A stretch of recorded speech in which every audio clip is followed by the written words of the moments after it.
Latest updates के लिए हमारे चैनल हलचल इंडिया को लाइक, शेयर एंड सब्सक्राइब कीजिए एंड यस, बेल आइकन को प्रेस करना मत भूलिएगा। नमस्कार, स्वागत है आपका हलचल इंडिया में। मैं हूं आपके साथ ज्योति सागर। कोरोना की वजह से आज पूरा देश परेशानियों से जूझ रहा है। कोरोना ने ही सभी धर्मों के त्योहार फीके कर दिए हैं। सभी धर्मों के त्योहार घरों में रहकर मनाए गए हैं। ऐसे ही दशहरे का त्योहार भी इस बार कोरोना की चपेट में आ गया। कोरोना की वजह से ना तो इस बार मेला लग पाया है, जो कि हापुड़ का सबसे मशहूर मेला होता था, और ना ही दशहरे को लेकर लोगों में हर्षोल्लास दिख रहा है। मगर सैकड़ों सालों से लगातार हापुड़ के दशहरे का मेला लगता आया है, जो कि इस बार वंचित रह गया। लेकिन इस परंपरा को कायम रखने के लिए रामलीला कमेटी के प्रधान विनोद वर्मा और आजीवन संरक्षक अनिल आजाद ने रामचरितमानस का वरना रामचरण पंकज मन जासु लुबुद बदुप इव तजैन पासु बंदौ लक्ष्मण पद जल जाता शीतल सुभगत सुखदाता रघुपति कीरति विमल पताका दंड समान भयो जस जाका शेष सहस्र शीस जग कारण जो अवतरौ भूमि पैटा पाठ कराकर इस परंपरा को कायम रखा। रामलीला की शुरुआत जिस स्टेज पर होती थी, उसी स्टेज पर रामचरितमानस का शुभारंभ किया गया।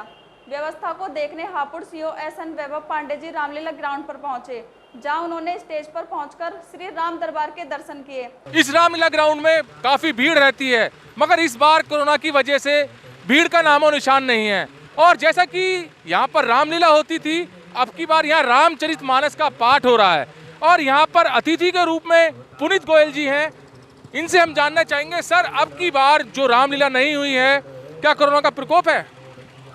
नहीं, रामलीला क्या है, सोशल डिस्टेंस और मानकों का पालन करने की वजह से रामलीला एक्चुअली क्या है, यहाँ मेरी याद में मतलब जब से मेरा जन्म हुआ उससे पहले तो मैं देखता हूँ यहाँ रामलीला शुरू से इसी ग्राउंड में होती थी। या 9वीं 10वीं अष्टमी के दिन इतनी भीड़ होती थी कि यहाँ रास्ते भी ब्लॉक कर दिए जाते थे।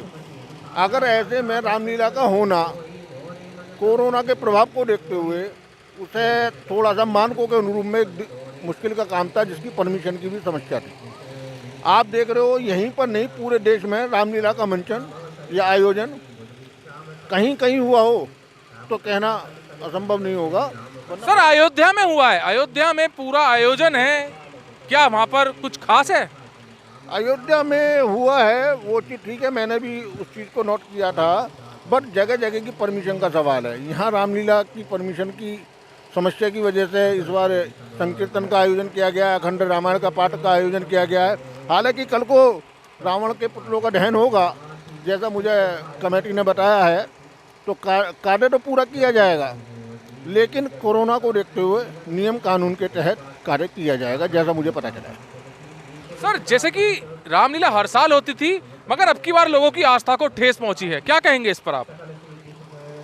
लोगों की आस्था को ठेस पहुंचने पर मैं नहीं समझता कि उस चीज़ को आप ठेस कहेंगे, क्योंकि जो प्रकोप कोरोना का है उसमें लोग पहले अपनी जान की सुरक्षा चाह रहे हैं। आयोजन जो कर रहे हैं मंचन टीवी के द्वारा ऑनलाइन भी देख रहे हैं, जगह जगह चैनलों के माध्यम से भी देख रहे हैं, उस चीज़ को समझ रहे हैं। वो ये भी मानते हैं अगर हम सुरक्षित हैं तो आयोजन इससे अगले साल में और भव्य होगा और बढ़िया होगा।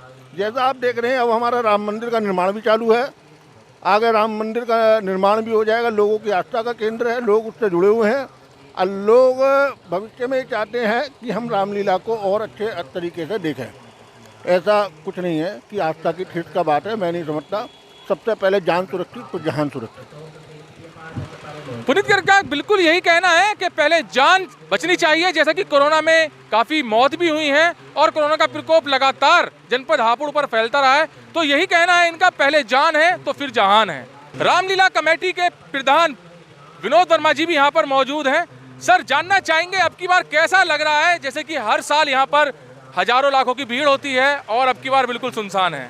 सर ऐसा है कि जो स्थिति चल रही है कोरोना के कारण, उसी के कारण ये मेला भी हमारा ढीला पड़ा हुआ है। नहीं तो यहाँ लाखों की इस टाइम लाखों की भीड़ होती, मगर कोरोना के कारण मजबूरी है कि हमें मेले को बहुत छोटे रूप से करना पड़ रहा है।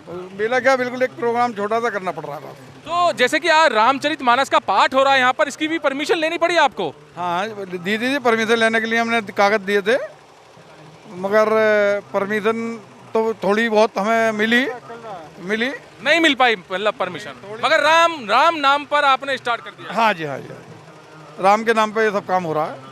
तो अभी कल का क्या प्रोग्राम रहेगा, जैसे कि कल दशहरा है, तो कल का क्या प्रोग्राम रहेगा यहाँ पर?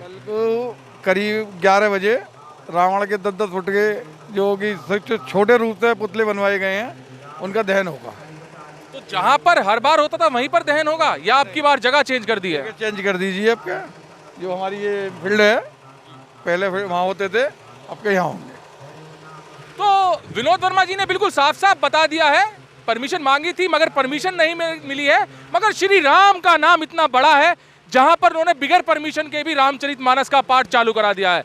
कोरोना के समय में आप देख सकते हैं, मैं कैमरामैन से दिखाना चाहूंगा, रामचरितमानस का पाठ जहां पर होता है वहां पर सैकड़ों हजारों की भीड़ लग जाती है। मगर कोरोना का डर आज भी इस कदर बना हुआ है कि लोग, श्रद्धालु भक्त, श्री राम के भक्त अभी तक यहाँ पर रामचरितमानस का पाठ सुनने तक नहीं आए हैं। तो ये कोरोना का ही प्रकोप रहा है। जैसा कि कोरोना काल में सभी धर्मों के त्योहार फीके पड़ गए थे, तो अब की बार जो एक ऐतिहासिक मेला होता है हापुड़ का, रामलीला का, वो बिल्कुल सूना पड़ा है। ऐसा नहीं है कि इस परंपरा को ब्रेक किया गया है। प्रधान विनोद वर्मा जी द्वारा साफ साफ बताया गया है कि कल यहाँ पर रावण दहन भी होगा, जो कि हर साल होता हुआ आया है। हापुड़ की रामलीला इतनी मशहूर रही है, आसपास के क्षेत्र नहीं दूर दूर के क्षेत्र तक मशहूर रहती है, मगर अब की बार ये ग्राउंड सूना है। कैमरामैन सुनील के साथ सुशील शर्मा, हलचल इंडिया। वहीं हमारे संवाददाता ने रामलीला कमेटी के प्रधान विनोद वर्मा से बात की, तो उन्होंने बताया कि ये पहली बार है जो रामलीला का आयोजन नहीं हो पाया है, जिसकी वजह कोरोना रहा है। उन्होंने कहा सभी लोग सुरक्षित रहने चाहिए। श्री राम तो हमेशा सबके दिलों में विराजमान रहते हैं। इस समय जहां हजारों लोगों की भीड़ इस मेले में रहती थी, वहीं रामलीला मैदान खाली और सुनसान दिखा। खबरों का सिलसिला यूं ही जारी रहेगा, देखते रहिए हलचल इंडिया।